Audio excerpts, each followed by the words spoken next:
This episode of The Dig is brought to you by our listeners who support us at patreon.com and by Haymarket Books, which has loads of great left-wing titles, perfect for Dig listeners like you. One that you might like is An Enemy Such as This, Larry Cassous and the Fight for Native Liberation in One Family on Two Continents Over 3 Centuries by David Correa. The remarkable true story of an indigenous family who fought back over multiple generations against the world-destroying power of settler colonial violence. As Roxanne Dunbar-Ortiz puts it, the book is a brilliant tour de force, bringing back to life the beloved Navajo militant Larry Cassous, who died at the hands of Gallup, New Mexico police. In doing so, David Correa traces the Cassous family history within a world historical context of Western colonialism, both world wars, U.S. wars against the native nations, and continued settler colonialism and border town violence, propped up by U.S. law. This is a breathtaking and original historical narrative that is also a page-turner. Find An Enemy Such as This at haymarketbooks.org, where readers in the U.S. and U.K. receive free shipping on orders over $25 and £20, respectively. An Enemy Such as This, Larry Cassous and the Fight for Native Liberation in One Family on Two Continents Over 3 Centuries by David Correa, out now from Haymarket Books.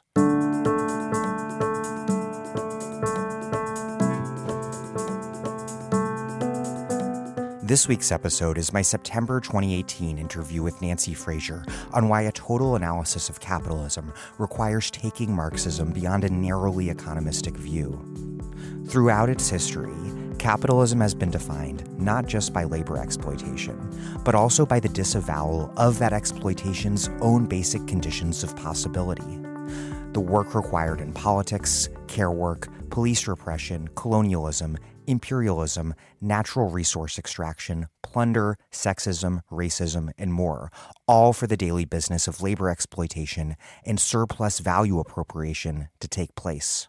We're posting this Nancy Fraser interview from the archives because it pairs really well with last week's Yevgeny Morozov episode. So make sure to listen to that conversation too if you have not done so already. The Dig is now on summer schedule, meaning that we're only doing a new episode about once every 2 weeks through August. Some weeks we'll post an episode from our archives, classic reruns, and some weeks perhaps we will post nothing at all. If you somehow come around to the likely mistaken conclusion that you've run out of Dig content, you should check out our vast archives at thedigradio.com. There you will find all of the hundreds of interviews we've done, organized by guest and by topic. And please, if you've been meaning to, please do make a contribution to The Dig at patreon.com/thedig.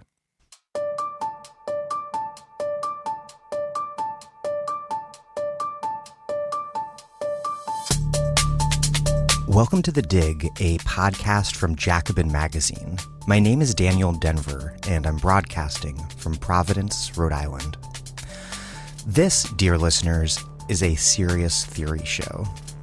And I'm very pleased that my guest today is legendary critical theorist Nancy Fraser. Fraser is well known for her feminist and Marxist theories of justice and social reproduction. Social reproduction is the everything that takes place in homes, neighborhoods, schools, hospitals, and more that capitalism requires to ensure that laborers can wake up in the morning and walk into work to be exploited on the job. Her latest book, Capitalism, A Conversation in Critical Theory, is a dialogue with Rahel Yagi that advances a total critique of capitalism as a comprehensive order and extends her analysis of social reproduction to capitalism's other critical underpinnings. Fraser argues that a total analysis of capitalism requires taking Marxism beyond a narrowly economistic view. Indeed, the economistic insistence on sharp divisions, such as those drawn between the economic and political and environmental, between the workplace and the home, or between liberal free labor regimes in wealthy countries and raw expropriation on the neocolonial periphery, are themselves key to the legitimation and reproduction of the capitalist order.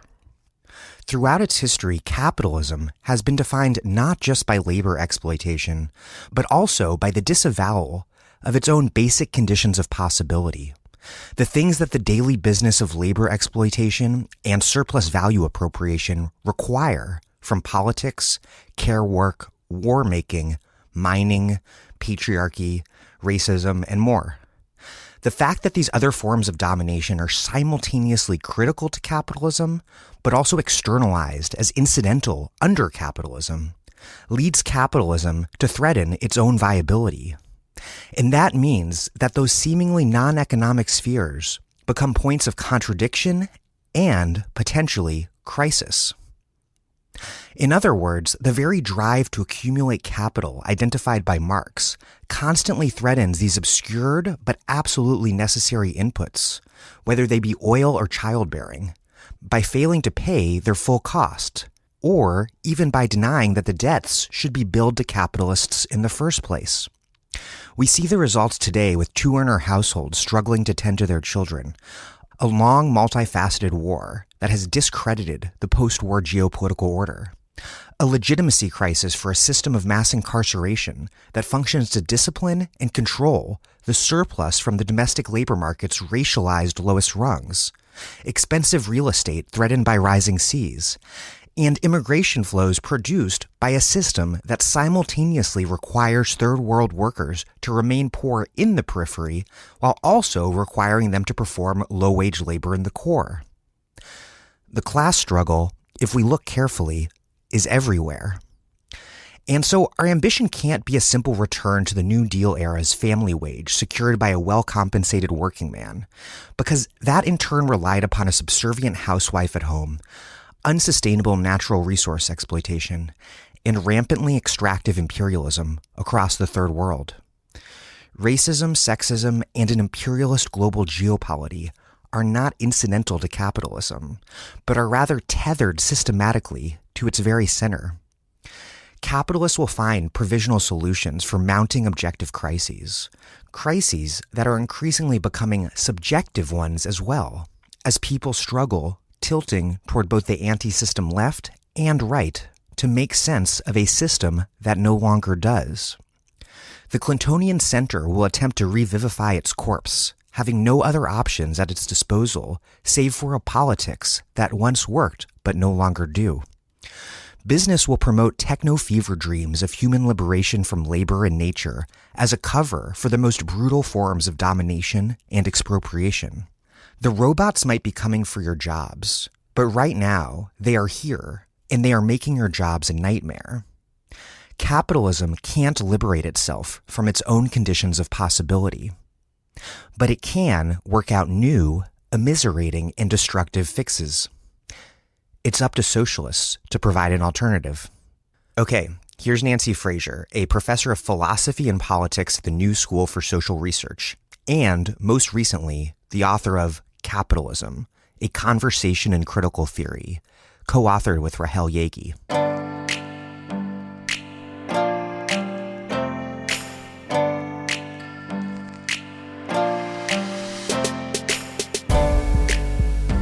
Nancy Fraser, welcome to The Dig. Thanks. It's a pleasure to be here. Your Marxism is a refreshingly comprehensive one. You argue, if I can take a stab at summarizing your argument, that the exploitation of labor in the realm of production, which is what's most familiar to many Marxists, critically depends upon three key things that are shunted off into the background. First, social reproduction, which most notably, but by no means exclusively, includes home lives where humans eat, sleep, socialize, where children are reared. Second, politics, which includes everything from the market creating and defending activities of government to the carceral state. And then non-human nature, which is both this critical source of raw materials for capitalists, but also a dumpster for their waste. And some orthodox variants of Marxism don't pay much attention to these things, in part, it seems to me ironically, because capitalism mystifies and denies the fact that it depends upon these spheres. Explain this big picture of capitalism you are arguing for, something that is, in your analysis, far more than a merely economic system. You're right. There is a tendency to think of capitalism as an economic system, and then we think that if we're engaged, say, on the left in trying to criticize capitalism, we're criticizing how production is organized, how wealth is distributed, how class power in the workplace is wielded, and so on. Now, all of those things are extremely important, but they're not the whole story, because the official economy within a capitalist society depends on a background of social relations, social practices, institutions that are regarded as non-economic. In fact, I would say that one thing that is really definitive of capitalist societies, which distinguishes those societies from others, is precisely the centrality of this distinction between what is truly economic and what is non-economic. That's not a distinction that's somehow given by nature. It is a socially constructed distinction, and one that is institutionalized with real material and political force in capitalist societies. So all the work, as you mentioned, of birthing and raising children, of schooling them, of feeding them, of cleaning them, of socializing them, all the work of caring for other family members, whether we're talking about healthy and able working adults or aging or invalid parents and others. All of that is considered non-economic and outside of the capitalist economy, unless we get to a point, which we've arrived at least to some degree today, where that work is commodified and becomes wage work. But in and of itself, it's always taken a back seat and, as you say, shoved into the background. And when we think we're talking about and criticizing capitalism, we're ignoring all that. We're also ignoring all of these questions about how public power, the power of states, of global financial and political institutions, of police, how all of that power is organized and is also a necessary precondition for the functioning of a capitalist economy in the narrow sense. And the third thing you mentioned, non-human nature, seen from the capitalist economic point of view as a repository of raw material, stuff that we can just take, funnel into production, use up, exhaust, not worry about replenishing, as if it's just an infinitely available gift. And then, as you say, use it to be used also as a dumpster, as just a place to dump waste, of which we generate an enormous amount.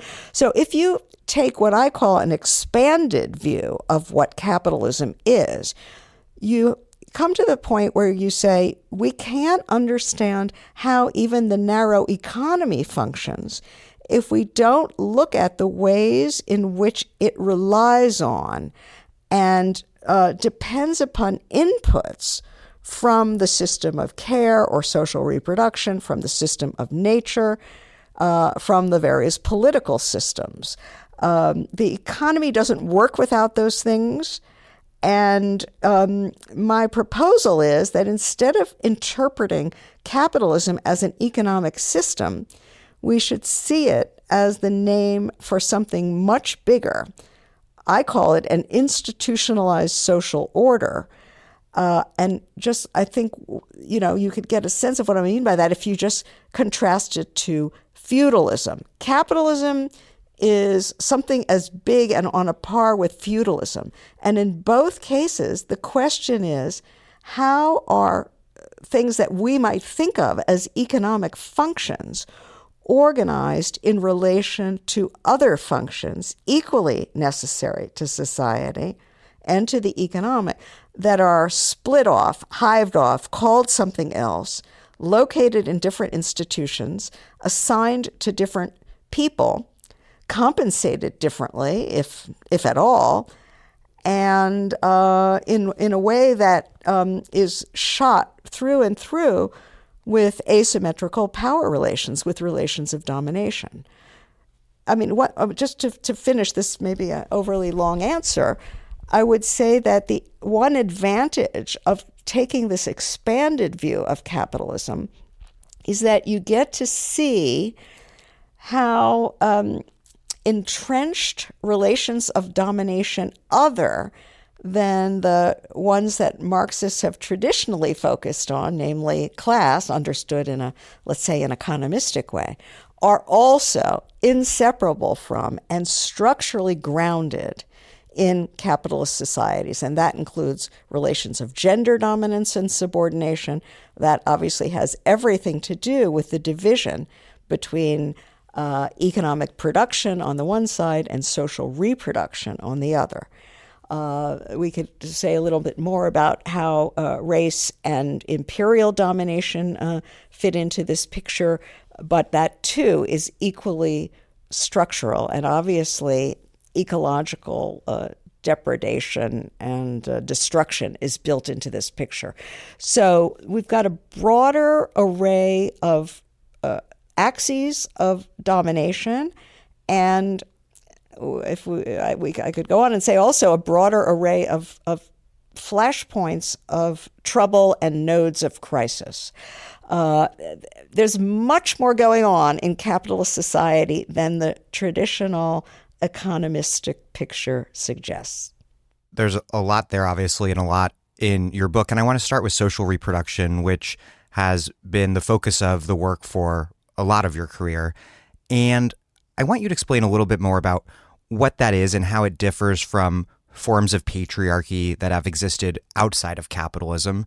And then concretely, I'd like you to explain what the crisis, or maybe better put, crises of social reproduction look like in the United States today. Because one core contradiction or crisis tendency in capitalism that you touched on briefly in your first comment there is that the drive to accumulate more capital means that all of these prerequisites that capitalism depends upon but denies are always threatened with commodification and destruction. So I'd like you to lay out these current crises in social reproduction and why it is that capitalism is driven to undermine its very conditions of existence. Sure, absolutely. It's a complicated question, but I think an extremely important one that provides us, if we can get a proper handle on it, with a lot of insight into what's going on today politically in the United States. But let me start with the general issue of what is social reproduction.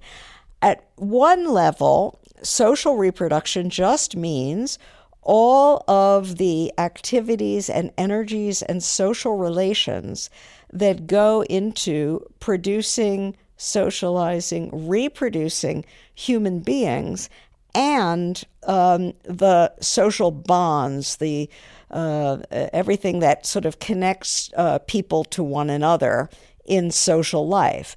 And social reproduction in this very general sense exists in every society, in every form of pre-capitalist societies and socialist societies and so on.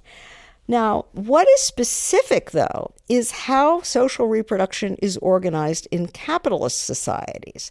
And as I said just before, the most important sort of starting point here is this idea that we separate it from what we call economic production. In one case, people, quote unquote, go out to work, to an office, to a factory, to a mine, to a field. In another case, they stay at home. So we already have this huge division between the household and the workplace, between the family and the factory. And this division correlates historically with gender, with the sphere of women and the sphere of men. It's this split between production and reproduction that is distinctive, or it's one of the splits that's distinctive about capitalist society. In previous societies, women's work was often distinguished from men's work. They didn't do exactly the same things, but they did it more or less in the same space of the extended household or the village or community. And there was no sense that women's work was somehow occluded, made invisible, seen as not contributing. But with the emergence of capitalism, and especially these various Victorian ideologies and middle-class ideals of female domesticity, then you sort of got the idea that women weren't really even working at all. They were just adorning or diffusing fine moral sentiments throughout society. This is all a huge mystification. Some Marxist feminists, just to clarify, some Marxist feminists have thought of social reproductive labor exclusively as housework. I think that's too narrow. It's not just about cleaning and cooking and washing within the confines of a private family home. Social reproduction should also be thought of as including schools and whatever public institutions that create social bonds. Playgrounds, community centers, block parties. Playgrounds, community centers, hospitals and medical clinics are also sites of social reproduction. In any case, it's a vast expanse of social activity.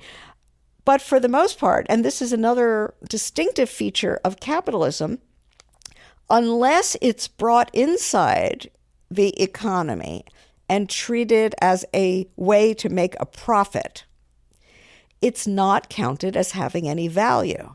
And most of social reproduction, all of these things I've talked about, is still outside the formal economy. It's seen as not having a value. So, I mean, that's the other thing about what capitalism values, since the whole raison d'etre of the system is precisely to accumulate profits and thereby to expand capital. That's the sole measure of value. And this brings me to the point you were just asking about, having to do really with crisis tendencies. You can see that there's a built-in hardwired imperative to maximize your profit and increase your capital if you have any. And that means trying to find and touch on inputs that you can use in the process of capital accumulation for which you don't pay at all, or you pay at under the cost of their replacement. Capital is structurally primed to try to avoid paying the replacement costs of the inputs that it utilizes in the process of production, including immaterial production. So that means not paying the full ecological replacement costs of raw materials or of the damage that's done through waste dumping, including carbon emissions. It also means not paying the full replacement costs of the work of social reproduction. So we know that housework has overwhelmingly been unpaid or very poorly paid and underpaid, paid less than the cost of reproducing the woman who performs it. So that difference between what capital gets out of that work, even indirectly, and what is paid for it is a nice little windfall, a freebie that, right, makes capitalist production more profitable. So I'm just trying to sort of describe a logic that is built into a system that works this way, where you're always trying to pay as little as possible. So over time, what can happen is that there is a system-wide failure to invest in social reproduction. Capital doesn't want to pay. It doesn't want to pay its workers enough to allow them to pay a decent wage for personal housework, for example, or childcare. Corporations don't want to pay the taxes, generous enough taxes, to fund generous, high-quality public services such as childcare or education and so on. So there's a constant chiseling away at this. And it can go so far under certain conditions that you actually endanger society's capacity to reproduce itself in this human social sense. This is a case of just eating into the bone of something. And we know from, let's say, Engels' great work on the condition of the working class in England, how this looked in the 19th century, in an early phase of capitalism, where the new industries were just basically dragooning women and children into factories and mines along with men. In fact, they loved child labor and women's labor because they thought they could pay less, and they thought that these would be docile workers who wouldn't make trouble. In any case, you got in this situation a real crisis of social reproduction, where the working class was really not able to reproduce itself, to turn out laborers with the health and the skills and the human capacities that were needed. And it provoked an enormous amount of political conflict and struggle and organizing, aimed at first at passing, protective legislation and laws limiting hours and minimum wage laws and health and safety laws and so on and so forth. All of that was an attempt to try to draw some boundaries and bolster the processes of social reproduction, which capital left to itself was depleting and destroying. That 19th century sort of... And this is a core crisis tendency that you identify that as boundary struggles. Yes. I coined this phrase, boundary struggles, to try to give a name to a kind of struggle that is built into capitalist society precisely around these institutionalized division between production and reproduction, between the economy and the political system, between nature and or non-human nature and human society, which is supposed to not be natural. The point is, these are divisions that are definitive and constitutive of capitalist society. They are structural. And they're also points, locations in society where conflict congregates. Where should we draw the line between production and reproduction? These struggles that I just mentioned over protective legislation in the 19th and 20th century were struggles over just that question. And they were at the same time struggles over what's the boundary between the state and the market. Should the state step in and say, no, you have to have minimum wage, you have to have a health and safety regime, you have to have accident insurance, you have to have limit hours, and so on and so forth. These are very familiar kinds of conflicts, but I think it clarifies to think of them as boundary struggles over where to draw the line between reproduction and production, polity, economy, nature, society. And this is, I think that the usual Marxian story about class struggle while very powerful and absolutely pertinent to our time as well, it doesn't fully account for struggles outside the workplace proper, which could also be thought of class struggles if we had a wider sense of what we meant by class, but that are in any case boundary struggles. But if we go back to the question of social reproduction today, what's very important is that, we've transitioned within the last, say, 50 years to a new form of capitalism. Well, I guess if it's 50 years, it's maybe not so new anymore. But it's been called neoliberalism. I prefer to call it financialized capitalism. Whatever we call it, it's very different from the previous regime of capitalism, which flourished, let's say, at least in the U.S. from the New Deal and elsewhere, at least in the aftermath of the Second World War.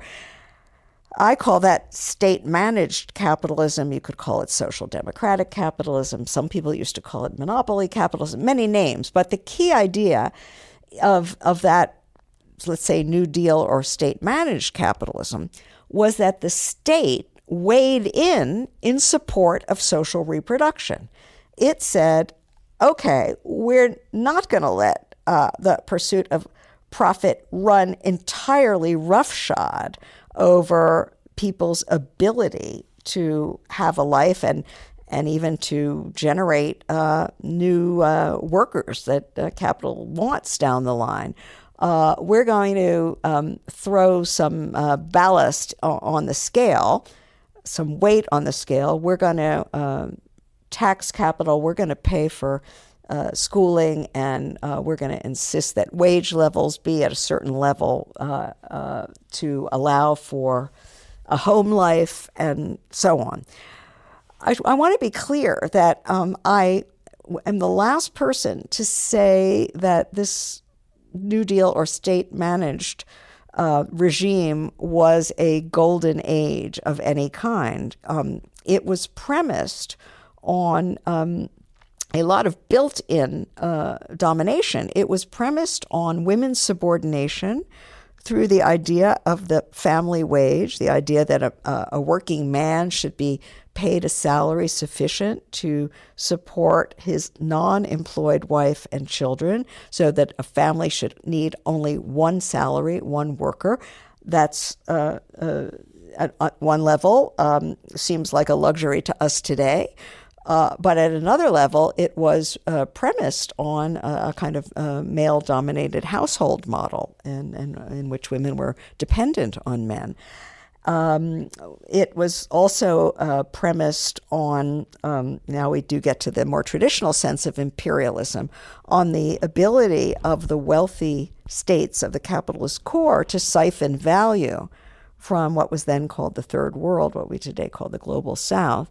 I want to ask you about the interstate system and imperialism, because that's one of a few different divisions that, if I read you right, are subsets of, though by no means secondary to, the three key divisions that you identify between production and reproduction, economy and polity, and human and non-human nature. And one of these key divisions that is a subset but not secondary is those between domestic and international and core and periphery. And those two divisions are also key because they're reproduced inside the United States and other global North nation states by way of racism and also the racialized legal caste system or segmented labor market of illegalized immigrant labor. Can you explain, you identify race and racism, and I think also an unequal predatory interstate system as core features of capitalism. How do they then relate to the three major distinctions you articulate? I said earlier that gender dominance and subordination is hardwired into capitalism as we've known it, and I would say the same is true for racial ethnic dominance and subordination. Racial oppression is not contingently or accidentally related to capitalism, but is structurally inscribed in it. And the reason, as I understand it, it has to do with the logic I was describing a minute ago. And that is, capital has a stake always in expropriating labor forces and raw materials and other assets for which it doesn't fully pay. So you have, on the one hand, capitalism developed in a dualized way historically. On the one hand, you have the iconic working men whom we think of who go to the factory and get a wage equal to the cost of their social reproduction and so on. On the other hand, you have actually a much larger population, a much larger story of people who are not in wage labor in anything remotely like that, but whose assets are simply being seized in one way or another by capital, by imperial and colonial states, or even by their own states in our time. And this is accumulation by dispossession, which is sort of the continuous, persistent version of primitive accumulation, which is more of the historically specific version of it. Exactly. This phrase, accumulation by dispossession, is David Harvey's phrase, and it's a good one. I've preferred, though, to speak about expropriation versus exploitation. Let me quote a phrase that I love from Jason Moore, the eco-Marxist critic. He writes, "Behind Manchester stands Mississippi." So that's a beautiful phrase. It's so succinct. It's what it means is that you don't have the ability to profitably exploit factory labor in the great textile mills of Manchester without the raw material of cotton produced by slaves in Mississippi. That cheapens the crucial input, the raw material for the textile production. It also helps to have slave-produced sugar and tobacco and rum and other commodities that allow you to pay lower wages because you have cheap consumer goods, so to speak. So the point is, exploitation and expropriation have always been intertwined in the history of capitalism. They still are today. But roughly and overall, that distinction has corresponded to what Du Bois famously called the color line. It has been overwhelmingly people of color who found themselves on the expropriation side of the boundary, and people who were called whites or Europeans or metropolitans who found themselves on the exploitation side. Exploitation was no picnic, but it's still a more privileged position than that of expropriation. And I think that that division is the sort of fundamental structural basis of racial oppression in capitalist society. It's not just an economic distinction. It's not that one gets paid and the other not. It's also that one is free and the other is dependent or enslaved, subjugated, whether as a colonial subject or a piece of chattel property.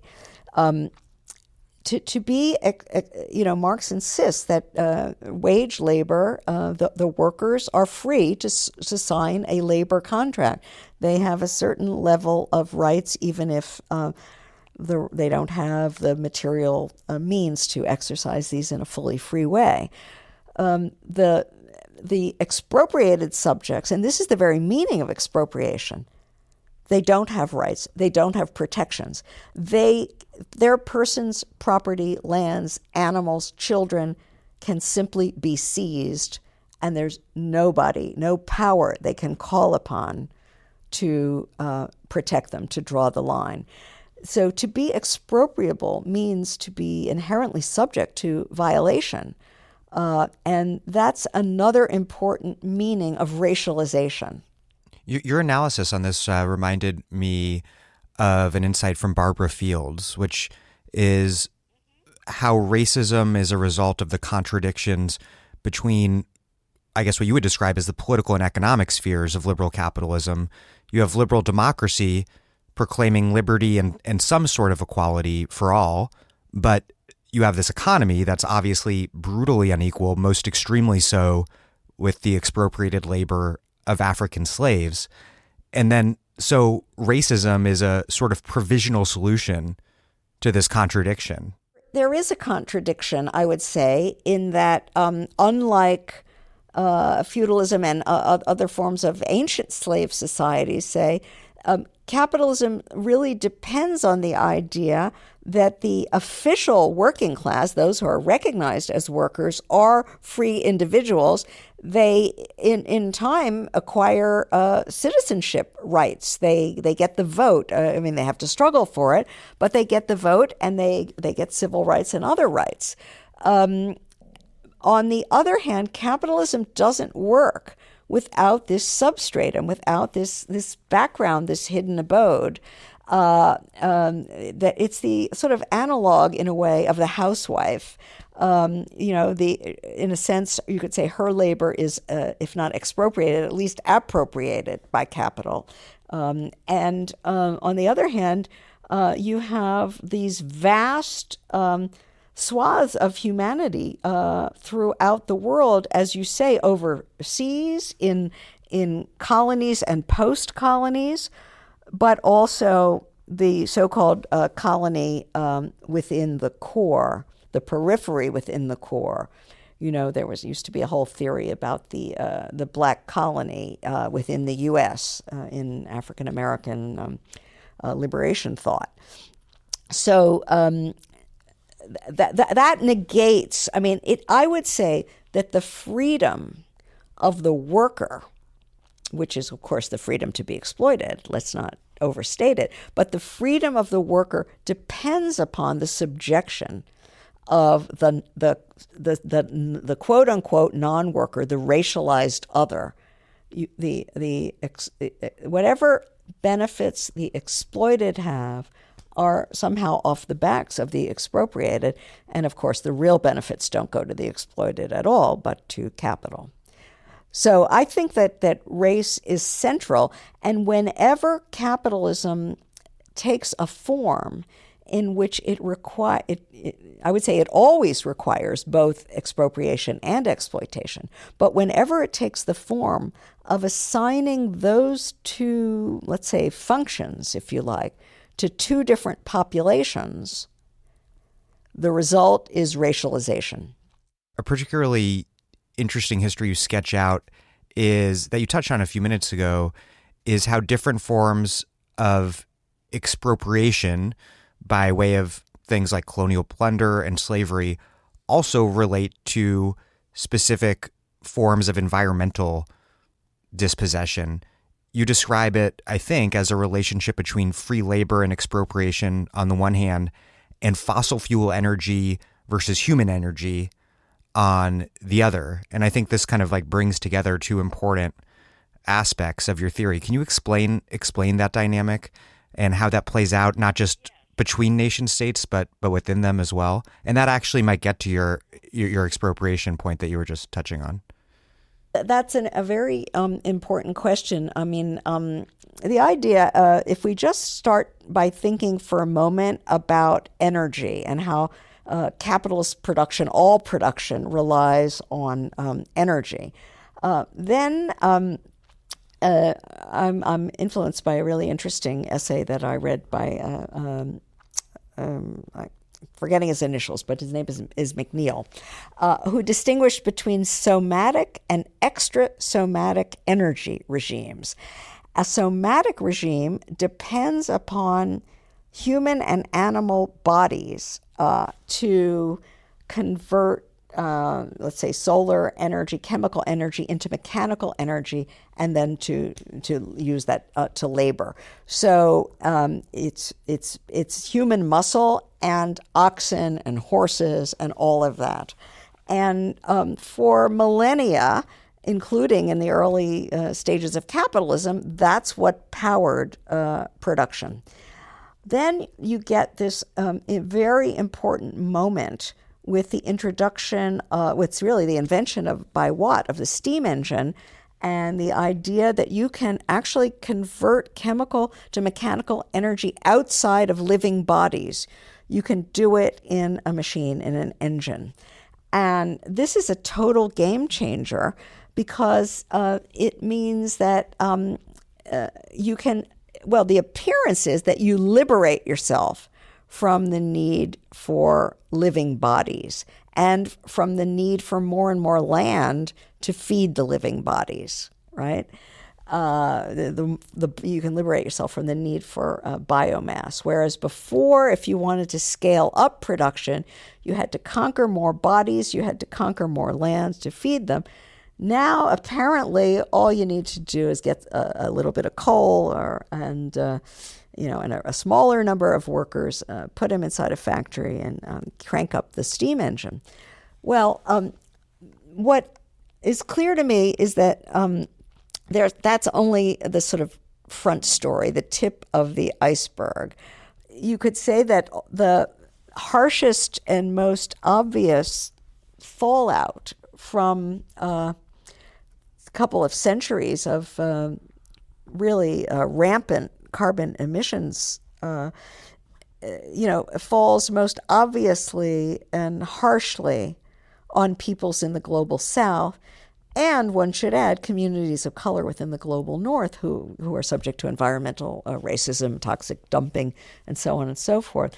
So this is all entwined, this ecological side of the story and the part of it that has to do with expropriation and imperialism, which again has to do, as you rightly pointed out, with the way that capitalism divides economy from polity. It sets up a world economic system and then superimposes on that a multi-state political system of vastly unequal states, it must be added.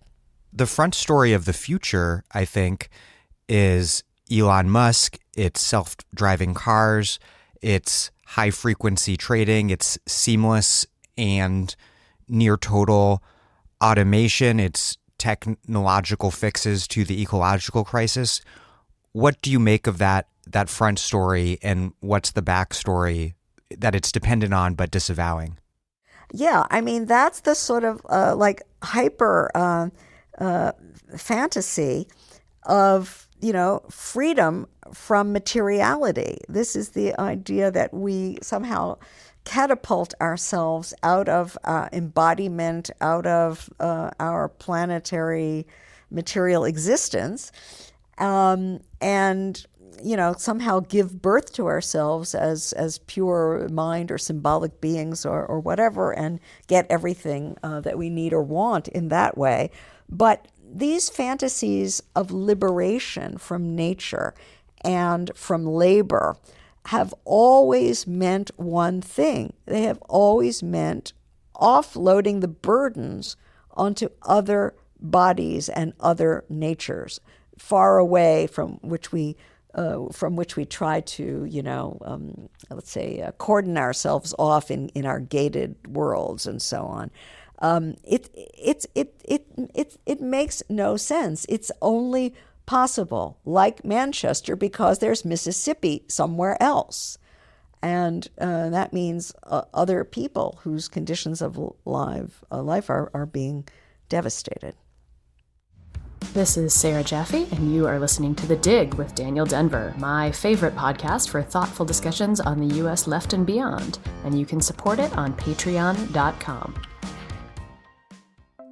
This episode of The Dig is brought to you by our listeners who support us at patreon.com. and by Verso Books, which has loads of great left-wing titles, perfect for dig listeners like you. One that you might like is Climate Change as Class War, Building Socialism on a Warming Planet by Matthew T. Huber. The climate crisis is a class problem rooted in who owns, controls, and profits from material production. As such, it will take a class struggle to solve. In this groundbreaking analysis, Matt Huber argues that the carbon-intensive capitalist class must be confronted for producing climate change. The narrow and unpopular roots of climate politics in the professional class is not capable of building a movement to face this challenge. For an alternative strategy, he proposes climate politics that will appeal to the vast majority of society, the working class. Huber evaluates the Green New Deal as a first attempt to channel working-class material and ecological interests, and advocates building union power in the very energy system we so need to transform. In the end, as in classical socialist movements of the early 20th century, winning the climate struggle will require an internationalist approach based on a form of planetary working-class solidarity. Climate Change as Class War, Building Socialism on a Warming Planet by Matthew T. Huber, out now from Verso Books. Another question about this division between politics and economics, which I think is also, as an aside, something that helps me understand how libertarians get away with cleansing the market of power relations of domination. But it's a division, like the others you outline, obviously, that mystifies these deep and mutually dependent relationships. And today that seems really clear on a lot of different fronts. You have the Tea Party and then Trump, and the way that freedom of movement for capital has been met with this increasing nationalism, hardening of borders, xenophobia. Obviously, no crisis predictably or automatically determines any particular political outcome. But on a theoretical level, I'd like you to explain the difference between objective and subjective crises, and more concretely to explain the current dynamic between economic and political crises that we're witnessing, with what seems to be a legitimation crisis for the system. Yeah, that's a very important point. I mean, a lot of we've been talking so far without really making a distinction between a kind of objective aspect of a crisis and a lived or social or subjective aspect of a crisis. But when we were talking about this sort of dynamic of whereby capital is always trying to confiscate as much as it can in the way of free labor, free nature, free political benefits without paying their costs, that's an objective system, right, dynamic, and one that I was trying to suggest is, without some kind of intervention, left to its own devices, one that will necessarily end up undermining, destabilizing, exhausting the very background conditions that the system needs. That would be an objective story about a crisis tendency. It's kind of parallel to what Marx meant by the tendency of the rate of profit to fall. That's an objective dynamic. On the other hand, when we talked about class struggles and boundary struggles and all of that, we're talking about how people react to the playing out of the objective tendencies, how they respond. Do they register that there's something really negative going on or not? Do they actually think it's a crisis or not? And what it means to think it's a crisis is to think this is not accidental, that these bad things are going on, but there's something about the system itself that is generating them, and that this system could be changed, and that we stand at a crossroads and might be willing to undertake the responsibility to organize collectively to change them. That's all part of what it means to react subjectively and to assume the burden of calling something a crisis and responding to it in that way. And I would say that today, the present form of capitalism, you can call it neoliberal, globalizing, financialized capitalism, has brought us to, in a very acute way, to an objective crisis. We have all kinds of indicators of that, even including decline of life expectancy for important segments of the population in the United States. So there's definitely an objective crisis going on. And it is more and more being registered by people as such. However, that's when the fun begins, if you like, because everything depends on how people who register a crisis interpret it, where they think its true sources are, who's the culprit, what's to blame, what needs to be changed, et cetera, et cetera. And at any moment, historically, there is more than one such story around. In fact, a crisis, you mentioned a legitimation crisis. What that means is that the sort of established narratives through which people interpreted what was going on in, let's say, a normal non-crisis period have lost their credibility. So you could say there's a breakdown of hegemony of the dominant narratives and meanings that and schemas that people use to interpret. And when that happens, you get a rush of alternative schemas, narratives, stories that flood into the public sphere. And you get what can be a wild competition among them to establish a counter-hegemony, another dominant narrative. I think that's exactly what's going on today. The flood of new people into Jeremy Corbyn's Labour Party in Britain, the success of Podemos in Spain, and on and on. I mean, these are counter attempts to get in there with an alternative narrative. And we have Ocasio-Cortez and Cynthia Nixon's challenge. Right. There's definitely a countervailing energy that began. We could look at antecedents going back to the anti-WTO protest era, to Occupy and Black Lives Matter, but then through Bernie Sanders and really Definitely. the way Bernie Sanders, that energy reacts to Trump's election, and the way Trump's election really more totally delegitimates a sort of Clintonian version of what you call progressive neoliberalism. Yeah, I think to understand this, we do really have to talk about what I call progressive neoliberalism, and I mean the failure, which is so apparent today. So there's a veneer of progressive and seemingly egalitarian, emancipatory aspirations that got tied up. And I do think Bill Clinton is the key architect of all this with the so-called New Democrats. It got all tied up with a political economy that created NAFTA, the WTO, repealed Glass-Steagall, all the ways in which it basically invited industry to decamp and finance to metastasize.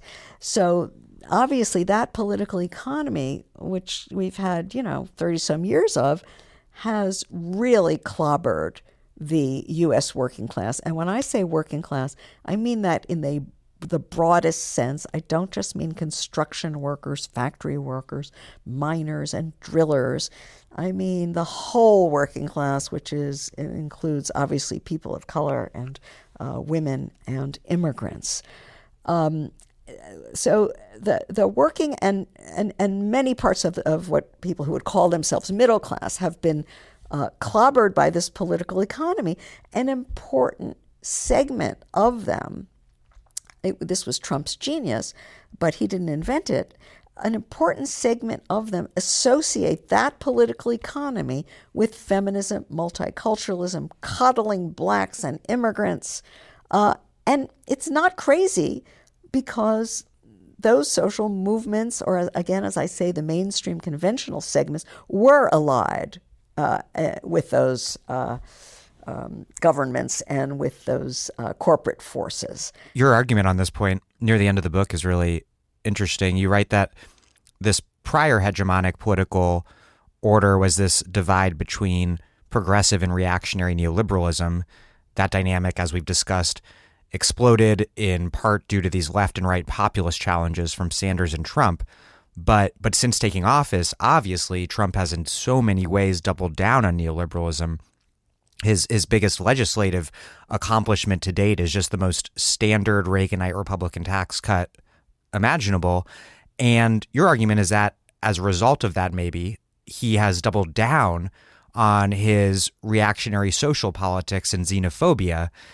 And I think that's a really compelling argument, especially like seeing his behavior in the lead up to the midterm. But even more, the analysis of yours I find even more interesting, and that I hadn't quite thought of as such before, is that ironically, the sort of liberal neoliberal resistance figures and Trump are in some ways involved in the same quixotic effort, which is to reinstate this already destroyed hegemonic political order that just divides, which makes either progressive or reactionary neoliberalism the only choices. Yeah, that's exactly right. I do think prior to the sort of Sanders-Trump moment, we had a situation in which we had two choices, a reactionary neoliberalism or a progressive neoliberalism. Granted, you could choose between ethno-nationalism and multiculturalism, but you were going to be stuck either way with financialization and deindustrialization. So that was the limited choice. And then we had this astonishing moment when these two figures, and I don't mean to suggest that there wasn't plenty going on before that led up to this and enabled it, and you rightly mentioned Occupy and Black Lives Matter and so on. Fair enough. But there's this moment where suddenly the political universe widens and there are some other options. And yes, I did call them a progressive populism on the Sanders side versus a reactionary populism on the Trump side. Now, Trump in power is another story. The old bait and switch, the economic side of the populism goes, as you say, and he doubles down. So I said what he really gives us is hyper-reactionary neoliberalism. And you're right, the so-called resistance, at least, you pointed out already. I mean, there is a big battle going on between a Clintonite wing and what you could call a Sanders wing for what this resistance is going to look like.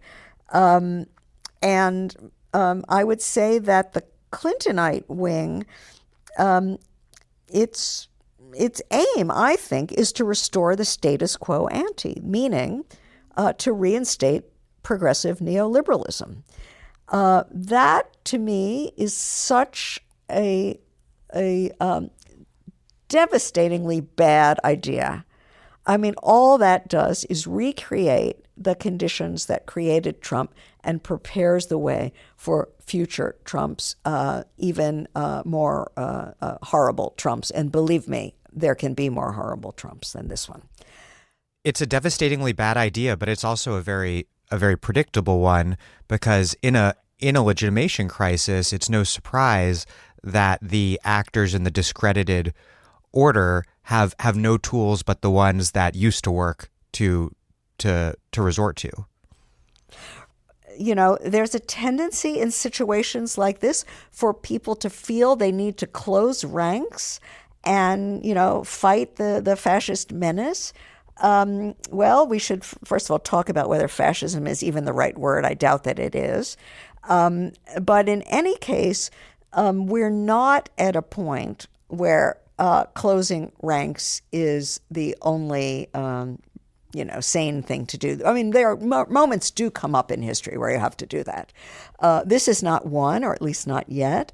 And I think it is a moment for a left and progressive populism or democratic socialism, there are many terms one could use here, to really jump into the breach in a big way and try not to close ranks, but to promote divisions, to try to split off the mass of people who identify with feminism, anti-racism, environmentalism, multiculturalism, split them off from their neoliberal allies, from the Hillary Clintons and others who have, let's say, ventriloquized their demands and claims in a form that is perfectly consistent with neoliberal financialization. Let's try to create a split. Let's be done with lean-in feminism, with corporate feminism. I'm part of an initiative of feminists and socialist feminists who have tried to start something we call the feminism for the 99%. And I'd like to see an environmentalism for the 99% and an anti-racism for the 99% and on and on. The point is we should split the progressive ranks and at the same time try to split Trump's ranks, because I am convinced that a lot of the working class people who voted for him, I mean white working class people in the upper Midwest and elsewhere, are not forever wedded to this xenophobic, anti-immigrant, ethno-national, and racist perspective. The proof is we know that 8.5 million of them voted Obama in 2012, and then Trump in 2016. That shows right off the bat that they're not card-carrying racists. They voted Sanders, many of them, in the Democratic primary. They're opportunistic. They're voting for whoever talks a good line on the economy, on jobs, on wages, and public services. And Trump did talk a better line on some of those things than Hillary Clinton did. But we can talk an even better line on those things. And one that's not we racist. Can link it to the progressive views about gender, race, immigration, and so on. I want to ask you about how alienation fits into all of this, because it seems like it's a key to getting beyond narrowly economistic analyses and lead us to an analysis that can help us understand things like the Pizzagate conspiracy theory or the really lethal disaffection amongst white workers in terms of the deaths of despair from suicide and opioids, who in many cases are still much better off than their counterparts of color. You write that, quote, markets and labor power change the internal character of what is traded on them and the surrounding form of life in which they are located. What is alienation? Does it take place in multiple ways and on multiple levels, say at both the point of production and also in a larger systemic manner? And what is it that we're alienated from or made alien to? Right. Look, this is a sort of complicated philosophical question as well as a political and interpretive question. There's a long tradition that goes back to Marx's very early writings to write about alienated labor, meaning exploited wage labor within capitalism, where the worker is alienated from her or his own self, his own laboring activity, which he or she doesn't control, is controlled by the capitalist, alienated from the product of the labor, alienated from fellow human beings, and from what Marx famously called the worker's species being, our humanity as such, by which I think he meant our freedom to collectively decide what kind of form of life we want to live, and to build the institutions and so on in order to do that. And I would say, people today are alienated from all of those things. I mean, there's nothing more alienated in terms of labor than, having to sort of follow some script in interacting with customers, either on the phone or at a fast food joint, while you're also, doing some, backbreaking and repetitive labor in hot and horrible conditions. So we're no strangers to alienated labor. Even I think the popularity of freelancing and all of this, even though that's quite mystified in certain ways, it does bespeak a hunger for creativity, being able to determine, how you use your time, being an individual, not just being under the watchful surveillance of, somebody else's script. All of that is important. But I would say the deepest meaning of alienation and being unalienated has to do with freedom and democracy, meaning capitalism basically steals from us not just our labor and energy, but our ability to decide collectively the most important questions about how we want to live. How hard do we want to work? How many hours? How much leisure do we want to have? What do we want to leave for future generations? How do we want to relate to non-human nature? What should we do with the social surplus that we collectively produce?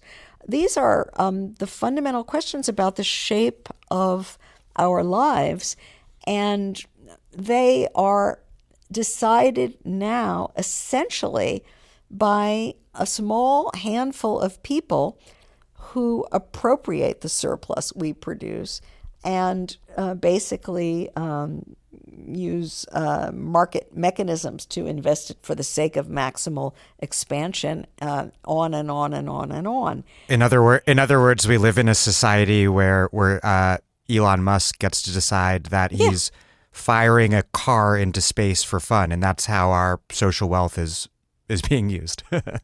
Exactly. Absolutely. Whereas there might be many, many other things that we would prefer to do with that wealth. We might even prefer to produce less wealth and to live more simply and companionably and socially and easily, and in a more relaxed way. I mean, absolutely. So, the freedom that people speak about in liberal democracy that we have is so poor, it's so limited, it's so paltry, and this is even apart from the compromise of voting registration and money in politics, just the way the agenda is defined to exclude all the most fundamental questions, to let Elon Musk decide them. It's such a poor and paltry thing. And we could have such a freer and a more democratic life, but that's not compatible with capitalism. Two other things that I want to discuss with regard to social reproduction. First, the politics of immigration. As anthropologist Leo Chavez, and I'm sure many others as well, have suggested, it's something that's very much enmeshed in questions of social reproduction. On the one hand, there's the notion that Latinos, and Latinas in particular, because of higher birth rates, pose a demographic threat. Representative Steve King, who's this leading nativist Republican from Iowa, infamously tweeted, "We can't restore our civilization with somebody else's babies." It was obscene, but quite exemplary, I think. And then on the other hand, you also see this in immigration enforcement with the recent policy of family separation. Could you talk a little bit about nativism as a social reproduction, nativism, xenophobia, racism as a social reproduction crisis? It's such an interesting question, and there are so many complexities because historically, when the ideas about reproduction have been racialized, what people want to produce is, let's say, a pure white race of people, et cetera, et cetera. But they periodically have always needed people of color to do the grunt work for that. I mean, that's what slavery is all about, for example, to do the grunt work of caring for the babies, of cooking the food, and all of that so-called house slave labor, as well as the food production and other forms of production. So it's, I think, another example. I mean, you actually don't really find people who are consistently segregationist in this sense and who don't still want to freeload and free ride off of people of color. So they're in a certain kind of performative contradiction themselves. And the other really interesting thing, and which I think creates a real dilemma for the left, it is above all global corporate capital that wants more immigration. They want workers. It has historically, by and large, been organized labor that has been wanted more restrictive immigration. That sort of turns, what our hoped for ideas about class struggle on their head. There really is, one would have to distinguish between aspects of the situation in which immigration might really hurt existing workers, and I don't think that's the case much in the United States today, and cases where it's a pure phantasm with no, real objective basis, right? And the problem is that we don't have a global labor regime with global labor rights, global labor protections, global, labor entitlements, so that there is an unevenness in how workers can be treated and paid throughout the world. Capital loves that and takes advantage of it. Organized labor rightly objects, but is so weak. But objects to the individuals rather than the structure, rather than the segmented market in the first place. It just hunkers down to protect a small and dwindling existing membership against the quote unquote other, which is exactly, again, the wrong way to go. Well, Nancy Fraser, thank you so much for your time. You're very welcome. It's been a really interesting conversation, and I thank you.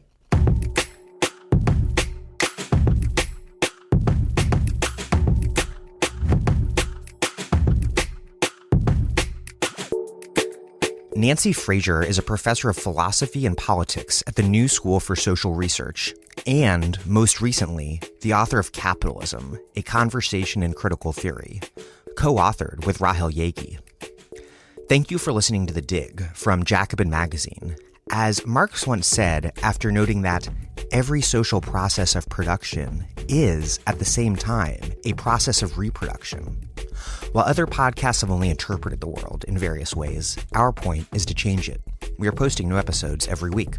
The Dig was produced by Alex Lewis, music by Jeffrey Brodsky. Follow us on Twitter at The Dig Radio, and please find us wherever you get podcasts, and subscribe. If it's on iTunes, you can also leave us a glowing review. Those reviews help introduce us to new listeners. What also does that is you telling your friends about the show. please make propaganda for us. And also, please do find us at patreon.com/thedig and make a monthly contribution to keep this thing going. Even a few bucks is a huge help.